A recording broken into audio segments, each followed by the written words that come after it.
Hi hall எல்லாம் எப்படி இருக்கீங்க? இன்றைக்கி ஃப்ரைடே. ஊர்லேருந்து வந்ததும் ஒன் டே எல்லாம் ரெஸ்ட் எடுத்துட்டோம், எந்த வேலையும் செய்யலை.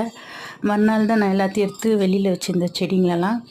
செடியெல்லாம் எடுத்து உள்ளே வச்சுட்டு தான் போனேன். ஏன்னா அந்த பக்கத்து வீட்டு கோழியெல்லாம் இருக்குது, அவங்க அது வந்து எல்லாத்தையும் இலையெல்லாம் கொத்தி கொத்தி சாப்பிட்ருது.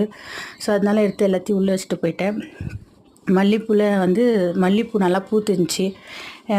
சிங்க்கு தண்ணி எடுத்து நான் அதில் பைப் எடுத்து விட்டு ஸ்லோ பண்ணி விட்டுட்டு போயிட்டேன் தண்ணி. அதுலேருந்து தண்ணி நல்லா இதாகி பூ நல்லா பூத்துருந்துச்சு. நல்லா வாசலெல்லாம் பெருக்கி முடிச்சுட்டு கொஞ்சம் க்ரீன் டீ குடிச்சிருந்தேன். காலையில் ரொம்ப டயர்டாக இருக்குது சொல்லி ஒரு க்ரீன் டீ குடிச்சிட்டு துணியெல்லாம் துவைச்சி காய போட்டிருந்தேன். வேலையெல்லாம் நிறையா இருந்துச்சுன்னு சொல்லி அதான் ஊருக்கு போயிட்டு வந்த ட்ரெஸ் எல்லாம் இருந்ததுலேயே அதெல்லாம் துவைச்சி பேக்கெல்லாம் துவைச்சி போட்டுருந்தேன். கொஞ்சம் துணி காஞ்சிது, எடுத்து போட்டு மடிச்சிட்டேன். குளித்து முடிச்சுட்டு கொஞ்சம் பசங்க ஒப்போட்டு கேட்டாங்க சொல்லி கொஞ்சம் சுட்டு கொடுத்துருந்தேன். ஓகே ஃப்ரெண்ட்ஸ், பாய். நெக்ஸ்ட் வீடியோவில் பார்க்கலாம்.